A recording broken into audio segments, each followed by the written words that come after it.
Michaung புயல் வெள்ளம் பாதிப்பிலிருந்து சென்னை உள்ளிட்ட 4 மாவட்டங்கள் மிக விரைவாக மீண்டு வருகின்றன. களத்தில் நின்று மக்களுக்காக பணியாற்றிய திராவிட மாடல் அரசும் அந்த அரசோடு கைகோர்த்து செயல்பட்ட தன்னார்வலர்களும் இந்த மீட்புக்கு மிக முக்கியமான பின்னணியாக இருக்கிறார்கள். அவர்கள் செய்த உடனடியான நடவடிக்கைகள், மீட்பு பணிகள், மக்களுக்கு வழங்கிய நிவாரணங்கள் இவையெல்லாம் தான் இந்த 4 மாவட்டங்களையும் வெள்ள பாதிப்பிலிருந்து மீட்டு கொண்டு வந்திருக்கிறது என்று சொன்னால் அது மிகையான ஒரு விஷயமாக இருக்க முடியாது. ஏனென்றால் நாளை இந்த 4 மாவட்டங்களிலும் நாளை முதல் பள்ளி கல்லூரிகள் செயல்பட போகின்றன. அந்த பள்ளிகளை சீரமைப்பு செய்து அதனுடைய உறுதித்தன்மையை ஆய்வு செய்வதற்கும் தமிழ்நாடு அரசு நடவடிக்கைகளை மேற்கொண்டிருக்கிறது. தூய்மை பணிகளை, பள்ளிகளில் தூய்மை பணிகளை மேற்கொள்வதற்கு 1,90,00,000 ரூபாய் ஒதுக்கீடு செய்து தமிழ்நாடு முதலமைச்சர் அவர்கள் உத்தரவு பிறப்பித்திருக்கிறார். இது போன்ற பல்வேறு நடவடிக்கைகள் துரிதமாக எடுக்கப்பட்டதன் காரணமாகத்தான் விரைவாக இயல்பு நிலைக்கு, இயல்பு வாழ்க்கைக்கு இந்த பாதிக்கப்பட்ட 4 மாவட்டங்களும் திரும்பி இருக்கின்றன என்று நாம் சொல்ல வேண்டும். அரசோடு கைகோர்த்து செயல்பட்ட தன்னார்வலர்கள் 100க்கும் மேற்பட்டவர்கள் களத்தில் நின்றார்கள். அதை நாம் நேரடியாகவே தொலைக்காட்சிகள் வாயிலாக நாம் பார்த்தோம். மார்பளவு வெள்ளத்தில் சென்று, படகுகளிலும் சென்று மக்களுக்கு உணவு, குடிநீர் உள்ளிட்ட அடிப்படை தேவைகளை அவர்கள் வழங்கினார்கள். மருத்துவ உதவி உள்ளிட்ட பல்வேறு உதவிகளை அவர்கள் வழங்கினார்கள். அத்தனை பேரையும் நாம் நிகழ்ச்சியில் அழைத்து பேச வைக்க இயலாது என்ற காரணத்தினால் அவர்களிலிருந்து அவர்களுடைய பிரதிநிதிகளாக ஒரு சிலரை மட்டும் நாம் அழைத்திருக்கிறோம். அந்த வகையில் நம்மோடு சமூக ஆர்வலர், திராவிட நட்பு கழகத்தைச் சேர்ந்த திரு அசாருதீன் அவர்கள் நம்மோடு இணைந்திருக்கிறார். அதேபோல் சமூக நீதி மாணவர் இயக்கத்தின் சார்பில் திரு தமீம் அன்சாரி அவர்கள் நம்மோடு இணைந்திருக்கிறார். திமுகவின் சார்பில் திரு மதிவாணன் அவர்களும் நம்மோடு இணைந்திருக்கிறார். 3 பேருடைய கருத்துக்களையும் நாம் பதிவு செய்யலாம். மேலும் சிலர் அடுத்து இணைய இருக்கிறார்கள். முதலில் இவர்களுடைய கருத்துக்களை நாம் கேட்கலாம். 3 பேருக்கும் என்னுடைய வணக்கம். முதல்ல ஏன்னா இன்னைக்கு தன்னார்வலர்கள் குறித்து நம்ம பேசுறதுனால முதல்ல திராவிட நட்பு கழகம் சார்பாக அசாருதீன் சார்ட்ட இருந்து ஆரம்பிக்கலாம். சார், அதாவது நீங்க எந்த பகுதியில் இந்த மீட்பு பணிகளுக்கு வந்து நீங்க களமிறங்கி வேலை செஞ்சீங்க? அந்த பகுதியில் என்னெல்லாம் இருந்தது, சூழல் எப்படி இருந்தது நீங்கள் களமிறங்கும் போது? முதற்கட்டமாக நான் மிகப்பெரிய 2015 காலகட்டங்களிலும் நாங்கள் பணியாற்றி இருக்கிறோம். 2019 பிறகு சிறு சிறு பணிகளை மேற்கொண்டிருக்கிறோம். 2023 என்பது மிகப்பெரிய பேரிடர் காலம். நான் ஒன்றை ஒரு வார்த்தையில் சொல்ல வேண்டும் என்றால், 2015 நாங்கள் மக்களையும் பிணங்களையும் தூக்கி சுமந்தோம். ஆனால் 2023 மக்களை மட்டுமே தூக்கி சுமந்தோம். இந்த வார்த்தை நான் எந்த அளவுக்கு பயன்படுத்த வேண்டி இருக்கிறது என்றால், எந்த ஒரு பேசிக் அம்யூனிட்டி நீடும் இல்லை, எந்தவித இன்ஃபர்மேஷனும் இல்லை. 2015 காலகட்டத்தில் நாங்கள் தாம்பரம், குடுவாஞ்சேரி, நந்திவரம் போன்ற பகுதிகளிலே பணியாற்றி கொண்டிருந்த பொழுது மிகப்பெரிய பிரச்சனைகளை, சிக்கலை சந்தித்தோம். எந்த அளவுக்கு சிக்கலை சந்தித்தோன்னா, நீங்கள் இன்றைக்கி ஒரு 6 நாளில் நம்ம வந்து ஒரு மிகப்பெரிய ஒரு பேரிடரை, அதாவது 2015 இருந்ததை விட ஒரு மிகப்பெரிய ரெயின்ஃபாலை நம்ம பார்த்து இன்றைக்கி ஒரு 6 நாட்கள்லேயே நம்ம அமர்ந்து அதை பற்றின ஒரு டிஸ்கஷனை மேற்கொள்வதற்கு இன்றைக்கு திராவிட மாடல் அரசு, மாண்புமிகு தமிழக முதலமைச்சர் திரு மு.க. ஸ்டாலின் அவருடைய தலைமையிலான அந்த அரசு என்பது செயல்பட்டு இருக்கிறது என்பது உலக தரத்திலே இன்றைக்கு தளபதி அவர்களை உற்றுநோக்கு பார்த்து கொண்டிருக்கிறார்கள் என்பதுதான் மிக சிறந்த ஒன்று. 2023க்கும் 2015க்கும் நான் சில கம்பேரிட்டிவ்ஸ் நம்ம சொல்ல வேண்டியது இருக்குது. ஏன்னா பல பேர் வாட்ஸ்அப்போட வரலாறையே முக்கியமான வரலாறாக தெரிஞ்சுக்கிறாங்க. 2015 நம்ம வந்து தாம்பரம், குடுவாஞ்சேரி, நந்திவரம், குடுவாஞ்சேரி, ஊரப்பாக்கம் இந்த பகுதிகளெல்லாம் வேலை செய்தோம். எனக்கு அருகாமையில் இருக்கக்கூடிய அன்சாரி தோழர் அவர் வந்து அந்த பகுதிகளெலாம் மிக முன்னேற. இந்த நேரத்தில் நம்ம ஒரு நபரையும் மிக முக்கியமாக குறிப்பிட வேண்டி இருக்கிறது. 2015 மனிதநேய மக்கள் கட்சியினுடைய மாநில துணை பொதுச் செயலாளராக இருக்கக்கூடிய இன்றைக்கு சகோதரர் யாக்கூப் அவர்கள் இன்றைக்கு களத்தில் அன்றைக்கு பயன்படும் பொழுது சண்முகம் ரோடில் இருந்த பள்ளிவாசல்களை எல்லாம் ஒரு 20 நாளைக்கு நாம் என்ன பண்ணோம்னா, எந்தவித இதுவுமே இல்லாமல் அவங்க அந்த அளவுக்கு அங்கே ஒர்க் பண்ணாங்க.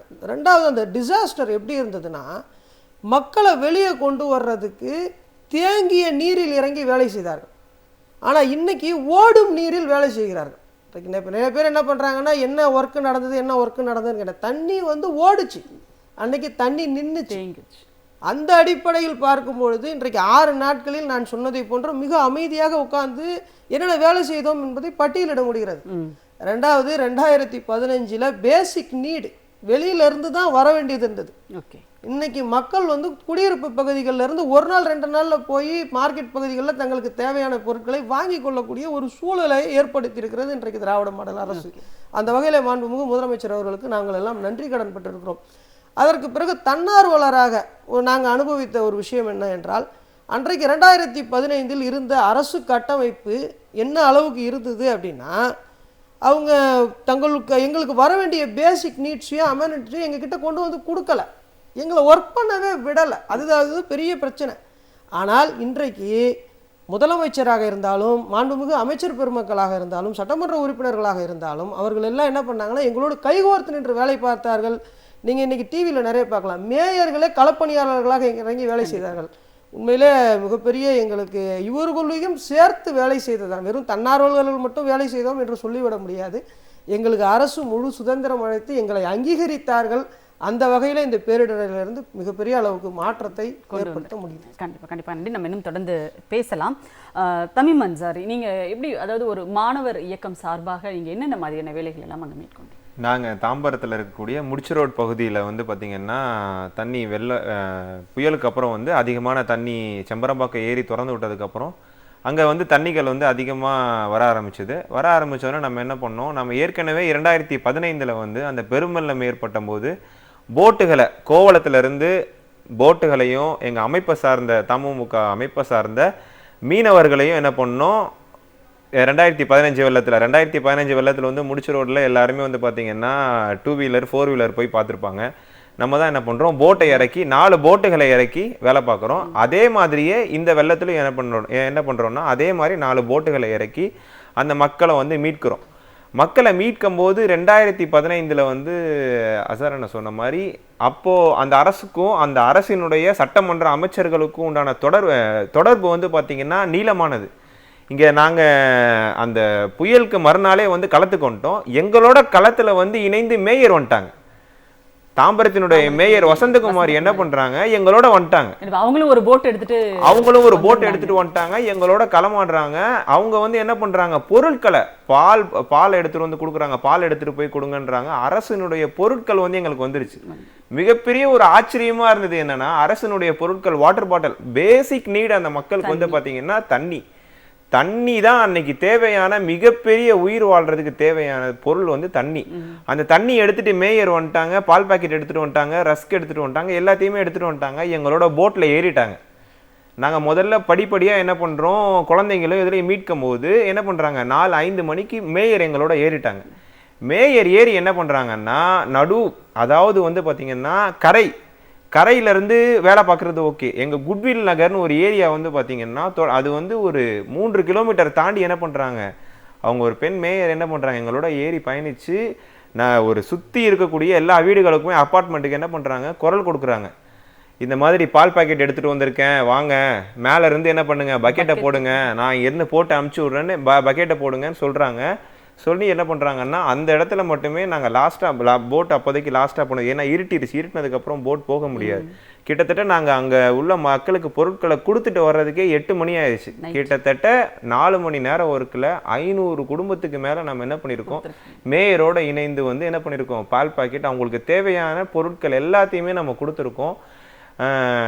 போன மழை வெள்ளத்தை விட இந்த மழை வெள்ளத்தில் வந்து அரசு வந்து எங்களோட வந்து என்ன பண்ணுச்சு, அமைச்சர் அன்பரசன் என்ன பண்ணாங்க, எங்களுக்கு தேவையான பொருட்கள் வேணுமா, நாங்கள் வந்து அந்த நாளே வந்து யாக்கூப் சார் தலைமையில் வந்து கிட்டத்தட்ட ஒரு 700க்கும் மேற்பட்ட தன்னார்வலர்கள் வந்து இறங்கினோடனே அமைச்சர் ஃபோன் அடிக்கிறாங்க, உங்களுக்கு என்ன வேணும், பேசிக் நீடாக என்ன வேணும், வாட்டர் பாட்டில் வேணுமா, வாட்டர் பாட்டில் சொன்னே வாட்டர் பாட்டில் வருது. மற்ற எல்லா தேவைகளையுமே அமைச்சரும் மேயர் என்ன பண்ணுறாங்க, தாம்பரத்தில் இறங்கி எல்லாத்தையுமே எங்களுக்கு செஞ்சு கொடுக்குறாங்க. நாங்களும் எல்லாத்தையுமே கொண்டு போய் சேர்க்கிறோம். கண்டிப்பா அன்சாரி, இப்ப நீங்க சொன்னதுல ஒரு விஷயம் எனக்கு நினைவுக்கு வருது. அதாவது கடந்த 2015 பெருவெள்ளத்தின் போது தன்னார்வலர்கள் கொண்டு வந்த பொருட்களில் அன்றைய அரசு வந்து அவர்களினுடைய ஸ்டிக்கரை ஒட்டினார்கள் அப்படிங்கிறது ஒரு பெரிய விவாத பொருளா மாறுச்சு இல்லையா? ஆனா இப்ப நீங்க நாங்க சொல்றது ஸ்டிக்கரே அதற்கு பார்க்கல. நேர்மாறா இருக்கு. நாங்க ஸ்டிக்கரே அரசினுடைய நிவாரண பொருட்களை எங்கள் மூலமாக மக்கள் எங்க கிட்ட தான் கொடுத்தாங்க.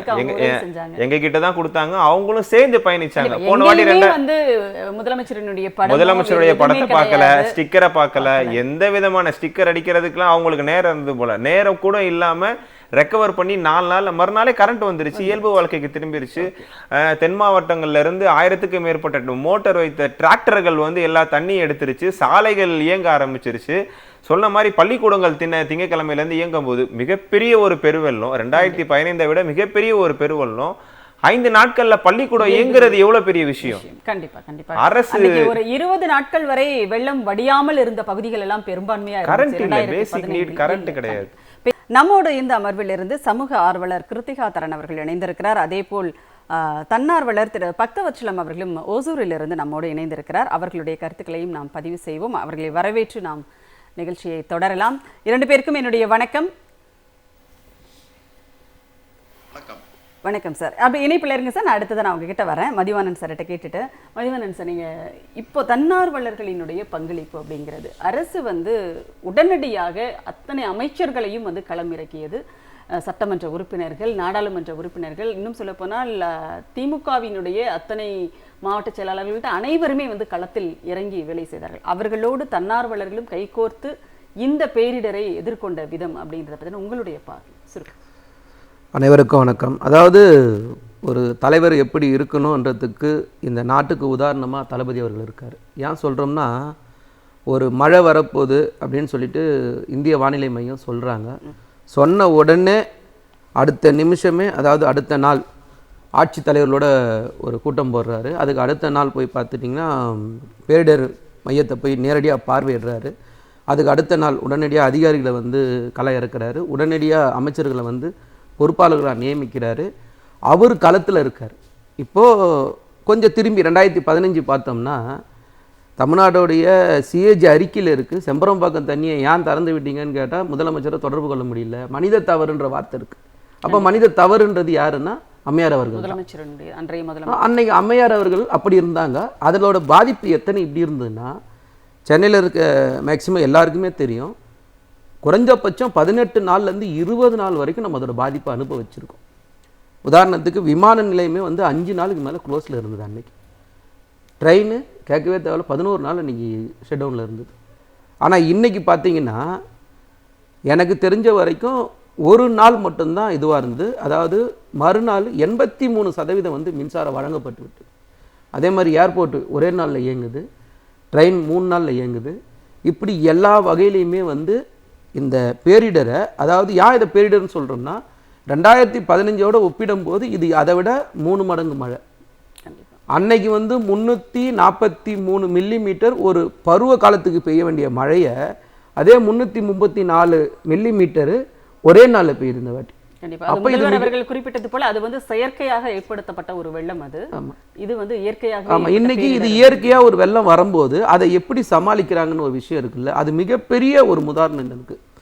சரி, அதுக்கு அடுத்தது வந்து ஒன்றிய அரசு கிட்ட இவ்வளவு பாதிப்பு இருக்கு, எங்களுக்கு நிதி ஒதுக்குங்கன்னு சொன்னா அவங்க நிதி ஒதுக்க தயாரா இல்லை. ஆனா நம்மளுடைய காசு ஒரு 450 கோடியை ஒதுக்கிட, நம்ம கேட்டது 5060 கோடி கேட்டா வெறும் 8.8% தான். 450 கோடி நம்ம காசு இடைக்கால நிவாரணம் தான். அதை ஒதுக்கிட்டு நாங்கள் பணம் கொடுத்துட்டோம் வந்து தம்பட்டை அடிக்கிறாங்க.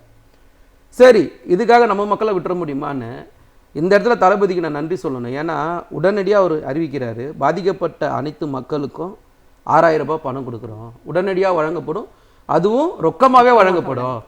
நீங்கள் போய் ஏடிஎம்ல நிற்கணும்னு அவசியம் கிடையாது, ஏடிஎம் வேலை செய்யலைன்ற பிரச்சனை வராது, எதுவும் பிரச்சனை இல்லை, ரேஷன் கடையில் கொடுத்து வரணும் அப்படின்னு சொல்கிறார். இப்போ 2015 நீங்க எத்தனை நாள் கழிச்சு நிதி நிவாரண நிதி கொடுத்தீங்கன்னு வந்து யோசிச்சு பாருங்க. அதுவும் அன்றைக்கு நீங்க செஞ்ச தப்பு, அன்னைக்கு இருந்த அம்மையார் செஞ்ச தப்பு. கலைஞர் அவர்கள் அதற்கு வந்து ஒரு அழுத்தம் கொடுத்ததற்கு பிறகுதான் அறிவிக்க. ஆமா, அதை நான் அடுத்தது சொல்லணும்னு ஆசைப்படுறேன். இப்போ அந்த நிதிக்கும் இந்த நிதிக்கும் தளபதி அவர்கள் உடனடியா இந்த நிதியை அறிவிக்கிறார். அடுத்தது இறந்தவங்களுக்கு வந்து 5 லட்சம்ன்றார். பாதிக்கப்பட்ட விலங்கினங்களுக்கு, பாதிக்கப்பட்ட பயிர்களுக்கு எல்லா வகையிலையுமே உயர்த்தி பணம் வழங்குறார். இப்போது 2015ஓட திரும்பி ஒப்பிட்டு பாருங்களேன். 2015 நம்ம திமுக 1 கோடி ரூபாய் நிவாரண நிதி தமிழக அரசுக்கு கொடுக்குறோன்னு சொன்னாங்க. 18 நாள் ஆயும் அதை வாங்குறதுக்கு அன்றைக்கு இருந்த தமிழக அரசு தயாராக இல்லை. தலைவர் கலைஞர் அவர்கள் ஒரு முரசொலியில் ஒரு கடிதம் எழுதுனதுக்கு அப்புறம் தான் அதை வந்து அதிகாரிகள் வாங்கினாங்கன்றது வரலாறு. இன்னைக்கு இருக்கிற எதிர்க்கட்சி தலைவர் எப்படி இருக்காரு? இன்னைக்கு வரைக்கும் இன்னைக்கு சாதாரண மக்கள் இறங்கி வேலை செய்கிறாங்க, ஆனால் ஒரு எதிர்க்கட்சி தலைவர் பேசக்கூட தயாராக இல்லை. கேட்டால் யாரோ ஒருத்தர் எழுதி கொடுத்ததை தப்பாக 4000 கோடி 3000 கோடி 2000 கோடின்றார். ஆனால் சம்மந்தப்பட்ட அமைச்சர் 5160 கோடி இதோட நிதி, இதில் நாங்கள் என்னென்ன வேலை செஞ்சுருக்கிறோன்றது ஒவ்வொரு படிநிலையாக கொசஸ்தலை ஆறுலேருந்து கடல் வரைக்கும் எவ்வளோ, கோவளம் டு கடல் வரைக்கும் எவ்வளோ அப்படின்னு பிரித்து சொல்லியிருக்காரு. கேட்டால் வெள்ளை அறிக்கை வேணும். இதுக்கு மேலே உங்களுக்கு என்ன வெள்ளை அறிக்கை வேணும்?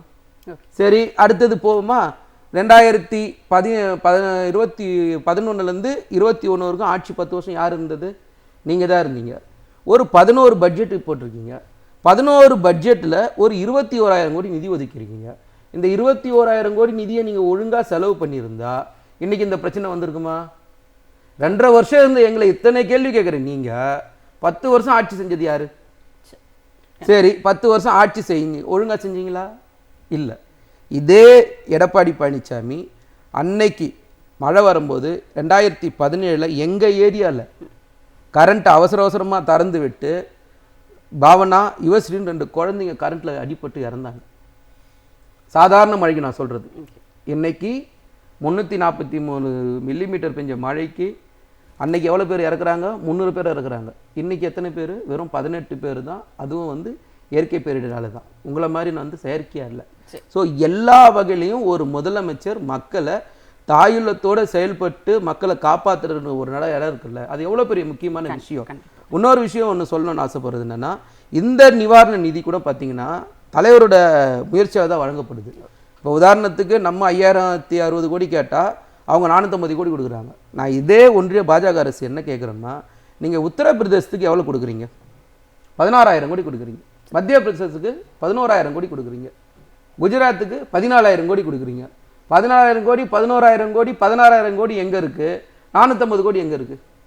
கண்டிப்பாக. அப்போ எங்களை வந்து நீங்கள் மாற்றாந்தாய் மனப்பான்மையோட நடத்துறீங்க. அதுக்காக தளபதி வந்து இன்னைக்கு இருக்கிற நிதி சுமை எல்லாருக்கும் தெரியும். அந்த நிதி சுமையோட மக்களை பாதுகாக்கணுன்றதுல அவர் தெளிவாக இருக்காரு. நீங்க தன்னார்வலரை பத்தி சொல்றதுக்கு நான் ஒரு அடுத்த ரவுண்ட்ல பேசலாம் நாம. ஏன்னா நீங்க இன்னும் இருக்கு, நீங்க சொல்ல வேண்டிய பட்டியல் இன்னும் நிறைய இருக்குன்றது எனக்கு புரியுது. பேசுவோம் நாம. திரு கிருத்திகா தரன், உங்களுடைய பார்வையில், அதாவது நீங்களும் வந்து களத்தில் இருந்து வேலை செய்திருக்கிறீர்கள் அப்படின்னு நான் நினைக்கிறேன். எப்படி இருந்தது கள நிலவரம்? எப்படி இருந்துச்சு? இன்னொரு பக்கம் தன்னார்வலர்களுக்கும் அரசுக்குமான அந்த ஒத்துழைப்பு அப்படிங்கிறது எப்படி இருந்துச்சு? முதல்ல அரசுக்கு பாராட்டுகள். முக்கியமா மின்சார வாரியம், அர்பன் டெவலப்மெண்ட், பின்பு குடிநீர் வாரியங்கள், அவங்களுக்கு வந்து மிகப்பெரிய பாராட்டுகள். சும்மா சொல்லக்கூடாது. முக்கியமா மாநகராட்சி, இவங்களுக்கு பாராட்டிட்டு அப்புறமா குறைகளுக்கு போலாம். நேற்று வரைக்கும் நான் தண்ணியில தான் இருந்தேன். நேற்றுக்கு வந்து திருநின்ற ஊர் அப்படிங்கிற ஒரு ஊர்ல கழுத்தளவு தண்ணியில குழந்தைகள் மாடியில சமைச்சிட்டு இருந்தாங்க. அவங்க எனக்கு மொட்டை மாடியில டீ போட்டு கொடுத்தாங்க. அதை குடிச்சிட்டு தான் இன்னைக்கு நான் பெங்களூர் அங்கிருந்து கிளம்பி வந்தேன். இன்னும் வந்து நிலைமை வந்து நிறைய இடத்துல சிக்கல் இருக்கு. அதை நம்ம ஒத்துக்கிட்டாதான் சரி செய்ய முடியும். கண்டிப்பா அதை வந்து நீங்கள், அதாவது அரசே அதை வந்து ஒப்புக்கொண்டுதான் வேலையில இறங்கிடுறாங்க. ஏன்னா அவங்க சொல்றாங்க கொண்டு போகும்போது கவுன்சிலர் வந்து சமைச்சு கொடுக்க போறாரு அப்படிங்கிற செய்தியும் எனக்கு வந்தது. ஓகே. சோ நாங்க தான் இத்தனை நாள் வரைக்கும் அவங்களுக்கு சமைச்சு கொடுத்துக்கிட்டு இருந்தோம். ஆவடி பக்கத்துல அந்த ஈசா ஏரி அப்படிங்கிற பகுதிக்கு இருக்கிற ஏரிக்கரையில இருக்கிற மக்கள் 1000 வீடுகள் வந்து ஸ்டாண்டர்ட் ஆயிருக்கு. அதே மாதிரி நாங்க OMR பகுதியில வந்து இப்ப நாகமகேஸ்வரி அவங்க டீம் வந்து இப்பதான் அவங்களுக்கு எல்லா உதவிகளும் செஞ்சாங்க. 1.5 கிலோமீட்டர் தண்ணியில நடந்துதான் நான் போய் அங்க வந்து அந்த ஏரியாவே கண்டுபிடிக்க முடிஞ்சது. ரோட்ல நின்னாங்க ஒரு 5 பேர். அப்ப போன் பண்ணப்ப அந்த ஏரியாக்குள்ளேயே போக முடியாது. அங்க ஒரு 600 குடும்பங்கள் கேசாகரன் பக்கத்துல ஸ்டாண்டர்ட் ஆயிருந்தது. அதை போய் கொடுத்தோம். பக்தவஜலம் டீம் அவங்க எல்லாம் நம்ம சேர்ந்துதான் செயல்பட்டோம். அவர்கள் வந்து தன்னார்வல் பணி பத்தி சொல்லுவாங்க. அடுத்து வந்து அங்க போயிட்டு நான் பாக்குறப்ப பெரும்பாக்கம் செம்மஞ்சேரி எனக்கு வந்து முதல் நாளே தகவல் வந்துருச்சு. ஏன்னா நாங்களாம் க்ளோஸ் 2015 இருந்து ஒர்க் பண்ணிட்டு இருக்கோம். ஈவன் ஸ்ரீலங்காக்கு மருந்து வேணுங்கிறப்ப கூட பையில போட்டு நாங்க கொடுத்து அனுப்புற ஆட்கள். சோ அப்ப அந்த அனுபவம் எங்களுக்கு வந்து டீம் அனுபவம், டீம் எப்படி நிர்வகிக்கணும் அப்படிங்கிறது வந்து கோவிட்ல வந்து எங்களுக்கு 600 வாலண்டியர்களை சமாளித்த அனுபவம் உண்டு. அதனால நல்லா சமாளிச்சிருக்கோம். அப்ப நான் வந்து செம்மஞ்சேரி பெரும்பாக்கம் செய்தி வந்து முதல் நாளைக்கே எனக்கு வந்துருச்சு. 30,000 குடும்பங்கள் ஸ்டாண்டர்ட் ஆயிட்டாங்க, உள்ளே போக முடியாது அப்படிங்கும்போது எனக்கு வந்த முக்கியமான செய்தி சப்ஸ்டேஷன் வந்து முழுக்க முழுகிடுச்சு. அடுத்து ஆவின்பால்ல இருக்கிற இடங்கள்லாம் முழுங்கி போயாச்சு. இதெல்லாம் மீட்டெடுக்க 15 நாள் ஆகும் நான் கணக்கு போட்டேன். ஏன்னா முன்னாடி அப்படி இதை விட மோசமா தான் நடந்தது எனக்கு தெரியும். இங்க இருந்து கொண்டு வந்த 60,000 சப்பாத்திகள் ஸ்டிக்கர் ஓட்டுறேன்னு சொல்லி ஊசி போனதும் எங்களுக்கு தெரியும். இது எல்லாமே வாலண்டியர்களா நாங்க வந்து கோவிட் சமயத்திலும் சரி இந்த சமயத்திலும் சரி சந்திக்காத சம்பவங்கள் இல்ல, படாத மன கஷ்டங்கள் இல்ல, அதெல்லாம் சகிச்சுட்டு தான் இதுல இருக்கணும். அப்படிங்கும்போது இங்க நான் போகும்போது 100 பிளாக்குக்கு பின்னாடி நான் போய் தான் உணவு கொடுத்தேன். ஏன்னா ஃபர்ஸ்ட் பிளாக் எல்லாருக்குமே தெரியும் இந்த பிரச்சனைகள், தன்னார்வல பிரச்சனைகள் உண்டு. உணவு எடுக்கும்போது கடைசி பிளாக்குக்கு எல்லாம் எடுத்துட்டு போனோம். அதாவது செம்மஞ்சேரியில ரொம்ப கஷ்டமா இருந்தது. தண்ணிக்கெல்லாம் பறந்துகிட்டு இருந்தாங்க மக்கள். திருநின்றூர்ல ஒரு லேடி வந்து என்ன சொன்னாங்க அப்படின்னா, நீங்க கொடுத்த நைட்டி மட்டும் தான் என் உடம்புல இருக்கு, உள்ள ஒண்ணுமே இல்லை அப்படிங்கிறப்ப நேத்து கண்ணுல தண்ணி வராம அழுக வராமலாம் இல்ல. அங்க அந்த 2 குழந்தைங்க தண்ணிக்கு ஓடி வந்து கேனுக்கு பின்னாடி வந்ததுலாம் அழுக வராம இல்ல. ஆனா அர்பன் டெவலப்மெண்ட் போய் பார்க்கும்போது கிட்டத்தட்ட 5 லட்சம் கொள்ளளவு தண்ணி இருக்கிற அந்த கழிவு டேங்க்ல வந்து இந்த சம்புல வந்து கழிவு நீர் சேர்ந்துருச்சு. அதை வந்து 3ஆவது நாளே வந்து கிளீன் பண்ண ஆரம்பிச்சிட்டாங்க. கிட்டத்தட்ட 4-5ஆவது நாளுக்கு தண்ணீர் வர ஆரம்பிச்சிருச்சு. நான் வந்து என்ன சொன்னேன், சார் நம்ம லாரியில தண்ணி கொண்டு வந்து கொடுக்கவா, தண்ணிக்கு ரொம்ப கஷ்டப்படுறாங்க, நாங்களே செய்யறோம், அதுக்கு உதவி மட்டும் பண்ணுங்க, எங்களை தேங்க்ஸ் பண்ண கூப்பிட்டாங்க. ஆக்சுவலி இந்த மாதிரி எல்லாம் நடக்கவே நடக்காது. அரசு அலுவலர்கள்லாம் எங்களுக்கு ஒத்துழைப்பு. அதுவும் இல்லாம எங்க இது எல்லாமே அர்பன் டெவலப்மெண்ட்ல வந்து நித்யா மேடம், அப்புறம் நிறைய பேர் மேடம், மல்லிகா மேடம், அப்படி நிறைய மேடம் இருக்காங்க, நிர்மல், அவங்க எல்லாருமே வந்து எங்களுக்கு வந்து ஒரு கரங்களா இணைஞ்சி 2 பேருமே சேர்ந்து செஞ்சோம் உணவு கொடுக்கறதெல்லாம். ஒவ்வொரு குடிசை மாற்று பகுதிக்கும், அதாவது அர்பன் டெவலப்மெண்ட் சொல்றமே தவிர அது குடிசை மாற்று வாரிய பகுதிகள் தான். அதனால நாங்க முடிச்சுட்டு போனோம். செம்பரம்பாக்கம் போனோம். முதல்ல ஈபிக்கு நான் இந்த திருநெல்வேலியில போறப்ப தண்ணி இருக்கிற வரைக்கும், அதாவது தண்ணி இப்படி இருக்கும், தண்ணி குறையிற இடத்துக்கு மட்டும் கரண்ட் இருக்கும், அதாவது மீட்டர் பாக்ஸ் முழுகாத இடத்துல பவர் இருக்கும், அதுக்கு அடுத்த வீட்டுல இல்ல. அந்த அளவுக்கு நுண்ணியமா வேலை பார்த்தாங்க. அதே மாதிரி நான் ஜவஹர் நகர் வந்து நாவலூர்ல போகும்போது ஈபி இருக்கும், 1 மாசம் ஆகும் ஈபின்னு நாங்க பேசிட்டு லைவ் போட்டுட்டே போறேன். திரும்பி வரப்ப அங்க இன்ஜினியர் இருந்தாங்க, அதையும் எடுத்து லைவ் போட்டு அவங்களுக்கு கங்க்ராஸ் சொல்லிட்டு வந்தேன். நல்லது செய்யறப்ப பாராட்டாத ஒரு அரசு இருந்தது அப்படின்னு வச்சுங்களேன், நாளைக்கு நம்மளுக்கு நல்ல அரசு கிடைக்காது. இது ஒரு தன்னார்வலா நான் ஒரு மக்கள்கிட்ட இந்த செய்தியை சொல்லணும்னு நினைக்கிறேன். கண்டிப்பா கிருத்திகா மேம் ரொம்ப அழகா சொன்னீங்க. அதாவது ஆவின் ஜங்ஷன் வந்து அந்த அளவுக்கு அங்கே மூழ்கி இருந்தது, ஆனால் அது ரொம்ப நாளாக 15 நாளாவது ஆகும்னு நினச்சேன், ஆனால் அது ரொம்ப விரைவாக வந்து மீண்டு வந்துருச்சுன்னு சொல்லிட்டு